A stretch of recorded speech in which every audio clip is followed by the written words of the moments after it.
I'm Sabrina Madison, but most folks just call me Progress.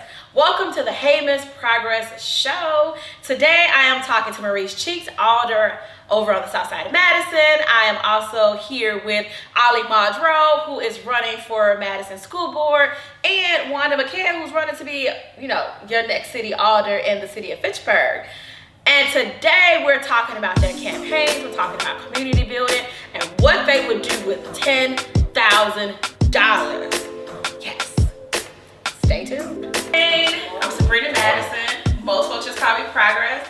I'm so excited to be here with some of Dane County's finest this morning to get to start the first episode of the Heymiss Progress Show. So we're gonna start with some quick introductions so we know who's up in here in this space. So let's start with Miss Wanda.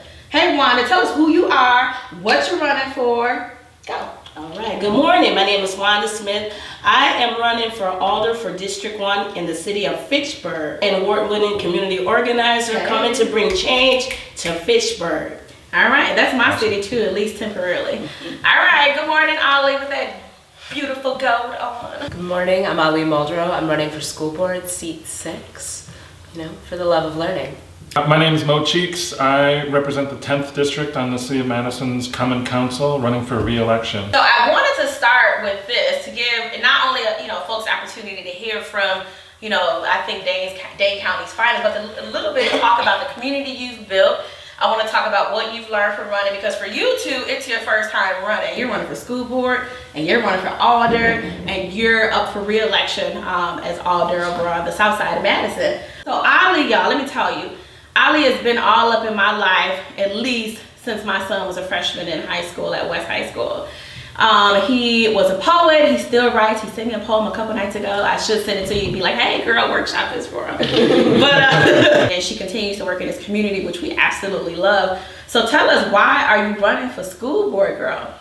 Yeah, I'm running for school board because it's this unique opportunity to kind of write this love letter to my community, to kind of address the larger issues that I've seen impact students for the last decade while working in education. And I've worked in all aspects of education. I've been a janitor and a security guard and an educator, and there's never been a position within education that I was too good for.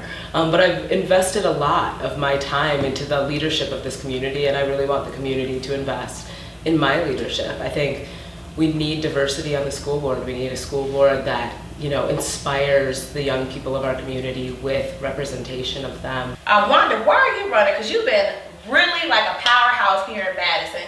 We saw you turn up over there. I was like, Wanda came in with a squad. I'm running because when I started doing bringing awareness to the King James Way neighborhood, I went to a neighborhood association meeting, and I have council members telling me, if you're not a renter, if you're not a homeowner or white privilege, we don't care about you. Oh. And I'm like, hold up. I'm not a homeowner, and I am not white. Yeah, no. So I got a problem with your conversation. Yeah. And so, but that's been the language in Fitchburg, this this segregation mentality. And I'm like telling them, you can't talk to me like that. Yeah. And so that became real for me, saying basically, you live in Fitchburg and you mean nothing to me. So I felt like I was before the civil rights movement. Nothing is moving in Fitchburg. And so I started bringing awareness to the community and sort of the segregation, and sort of talking to the council and the mayor, look, we got to bring this community together. Yeah. Maurice, how long have you been alder over there on the south side? So I've been representing District 10 for 4 years, which is the sort of southwest side. So that's Midvale Heights, Nakoma, Orchard Ridge, Allied Drive, and Dunn's Marsh. It's sort of a snapshot in the city. It's the most diverse district in the city of Madison. Yeah. Sort of just above and below the Beltline there. Okay. And why are you running again? Why do you want to stay in office? So it's really inspiring to see people running for the first time, because I look at them and I think, man, you have no idea how much work you're in for. Tell me, y'all working. But you do at the same time, right? You guys are surrounded by great people. So when I first ran, it was actually volunteering in the schools that first tipped me onto the idea of wanting to invest more into the future of the city. What's going on in the schools is really brilliant, and yet, the diversity of the school is not at all matched in the diversity of the workforce, in the diversity of housing.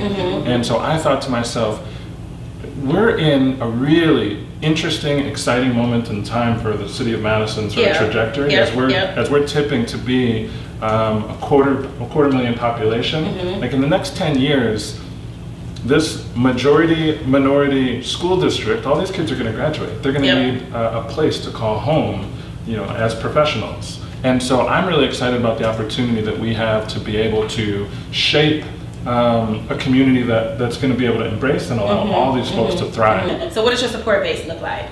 Well, I've been thinking about that, and that was part of like the reason we embraced this campaign. It was a group of people who were really interested and invested in transforming education and making sure that we are not just improving what we're already doing, but really aiming to make our school district at the forefront of inclusion. I would say the support I'm the most proud of. You talked about me working with your son. Yes. And I had a student who sent me an email. It was like a 2-line email, and it said, I usually ask my mom to buy me a ticket home for my birthday. But this year I'm coming home for Valentine's Day for 2 reasons. 1, I want to give my mom flowers. 2, I'm going to vote for you. And so that's gotta feel good. Wow. There was something overwhelmingly beautiful about seeing young people I work with care deeply about a school board election and really understanding the power of that representation. But I think we are in an all hands on deck moment. It is really important to me that we mobilize our community and that our entire community is passionate about education. Speaking of having, all hands on deck, I've seen a lot of great folks offering support to you in the aspect of throwing events to raise money. I know there was something down at Jenna's recently. I know Sheba has I'm gonna come get my money, but Sheba's gonna have folks working out. I was like, okay, I'm coming to drop my money off. I'm gonna do a little stretch with y'all, but then I'm gonna drop my money and roll. Cause Sheba is like high energy. Maurice, tell us about your support base. What does that look like about the folks who are supporting you in the work? Yeah, so when you're already holding office, one of the most important things that you have to have is support from the people you've been representing, right? And it's really humbling to me to be able to bring together the community to say, you know what, we appreciate the work that we're doing, that you're doing on the council, but more so, we appreciate your dedication to this vision of being a city that is not going to be a city that is the best city in the world for some and not at all for others. Right? It's amazing how many people are willing to raise their hand and say, I'm about that. In. Yeah. I always want to come back to investment. So if you could make one $10,000 investment in your local community, like around the folks who support you, what do you think you would do with that $10,000? Because I know you've been adamant about a community center. I would imagine kids need lots of stuff, in the schools. But what would you do, with a couple of $1,000s, if you had $10,000? If you had an investor who said, you know what, I believe in your work, I'm just going to write a check for 10 grand. How would you invest it in the community? I am in need of a van. Woo. Because I have so many. I saw you out there with all those bags of Mexican. I was like, Wanda out here in the cold with these bags going off. I need a van also to do some of the great things that we want to do in the community for the families.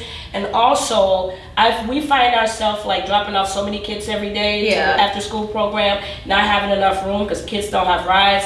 So I definitely would invest in a van to really help those kids in the community get down to the community center that we are going to have full time for our kids. Speak it. So what you do with that 10 grand outlay today? You walk up out of here and someone's like, hey girl, $10,000.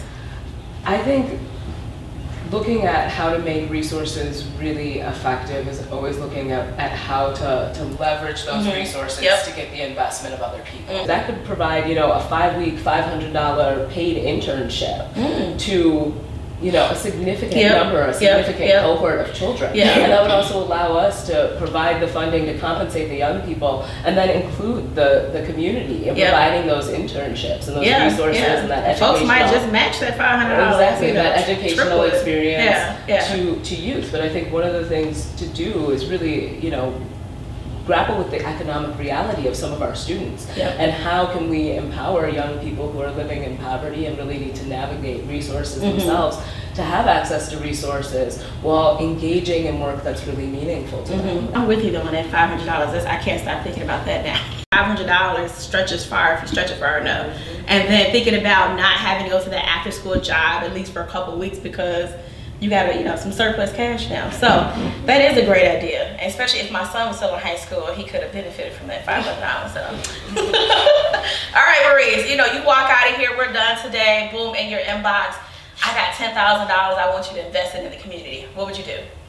So, Progress, my first thing would say, do you know 10 other people who could come up with another $10,000? Yes, that's what I'm saying. That's my money. So the reason why is because, without hesitation, the thing that I want to put that money towards is to close the food desert. That's something that I've been focused on, since I first was elected into office, and particularly after that Walgreens closed, which filled that hole, but not sufficiently anyway, right? So I was in my first year in office, I started fighting for closing that food desert and was able to capture, an investment from the city, support from my colleagues to invest $400,000 in sort of planning to close that food desert, which was a big lift for first term Alder. The Allied Community Cooperative has sort of taken the reins of that, and they're planning for opening their own grocery store. And so that's going to require more funds, more support, right? So I'm going to say, I will accept your $10,000, and also, can you bring 10 more people on board? Woo. You both have been hitting the ground running. Tell me, what's a constant issue or two that you keep hearing about that keeps coming up from your supporters, from the community members who are in your districts and areas? Most of the homeowners and the renters they want safer communities. Is a big one. And also no sidewalks. That's been a big one. Y'all got no sidewalks? Well, the homeowners don't want sidewalks. So it's a competition. They want people to walk on the sidewalk. Yes, but they fight for no sidewalks. And another one is just having bigger bins for people to put their trash in, so that the trash be all over the ground because the garbage cans are so small. So we're trying to get an ordinance to get landlords to get those big bins out there instead of those little. So that'll be compact. Yeah, because it'll make the neighborhood look nice. Because you don't want trash all over. And one of the things that I got a ton of emails about just recently was folks wanted to see their city stand up against Donald Trump's executive orders, trying to ban refugees and things like that. So I was proud that the council stood up tall and said, nope, this is going to be a safe city. Everybody wants the same thing for their city, right? They want to live in a place that feels safe. They want to live in a place that feels affordable relative to their situation. They want to live in a beautiful place where they know that they're going to have opportunity for prosperity and opportunity for their kids, right? So that's, it's amazing doing this work because you get to talk to so many people and you get to find the commonalities and say, you know what? For as much as we're different, we're the same. We got so much in common, and it sounds like this is all stuff that we can relate to. So the achievement gap or the opportunity gap is something that our community is really ready to talk about and has been, researching and examining for a long time. And I think we're at a place where we can make bold steps. That is why having worked in the schools for the last 10 years is a benefit. I know Madison's young people and I care about them deeply and I'm connected to them and I want them at the table. I want them making decisions about their learning experience. I do gotta ask though, if Ali is on the school board, I kind of want to see a school-wide spoken word program. I think the arts are really important to me. And having access to the arts is something that shaped my education. When I was at East High School, Tara Affolter did Black theater. I got to be in Raisin in the Sun as a sophomore. I got to be in Fences, And, you got to be in Fences? Yes. Wow. Yes. See, maybe, after the election, y'all can work together. You can get over to the Fitchburg, this community center. But when Tara Affolter left, that program ended, and in 2011, I went and saw the play at East High School. There was one Black student in it. She had one line, and it was, "I don't read." Oh. And so when you do Sound of Music at West High School, a school that is 40% students of color, you are sending a very clear message about who gets to be the lead in that play. I'm definitely wishing y'all success.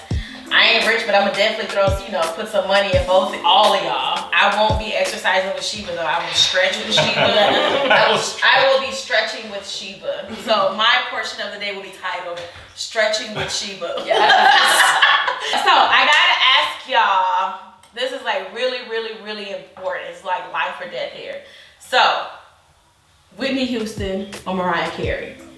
Whitney Houston. Whitney? Yeah. Very complex for me. Whitney is my daughter's middle name. Okay. So I'm into Whitney. Mariah is the first cassette I ever bought, and she writes her own music, so I have to say Mariah.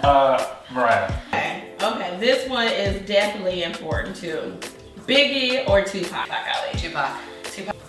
Tupac. Yeah. Oh, there you go. You guys, I like you guys. Tupac for sure. I feel like I'm Tupac or Biggie depending on which day. Like some days I'm juicy, some days I'm, like the world is yours. Last one, definitely important because this like, I'll just say someone got ethered. So Nas or Jay-Z, Wanda? Jay-Z. Nas or Jay-Z, Nas, okay. Jay-Z. Jay-Z? For sure. It's Nas, y'all. It's Nas. Like Nas ethered. I mean, ethered Hov. Like to me, that just changed the game for like, rap beats. The only thing I don't like from Nas is that Uchi Wally. Like I felt like he took a step back with Uchi Wally, but I still love my man. So I appreciate y'all for chatting with the sister today. Again, I wish y'all all success. I just love this Wanda Smith for Fitchburg City Council. And it's bold too, like Wanda walk in with a team, like I'm here. So, all right, y'all. Peace. Thank you for watching the Heymiss Progress Show. Everything we talked about, in which you will need a link to visit, will be in the description below. And how you can find me? Always at heymissprogress.com. And subscribe. Keep up with us.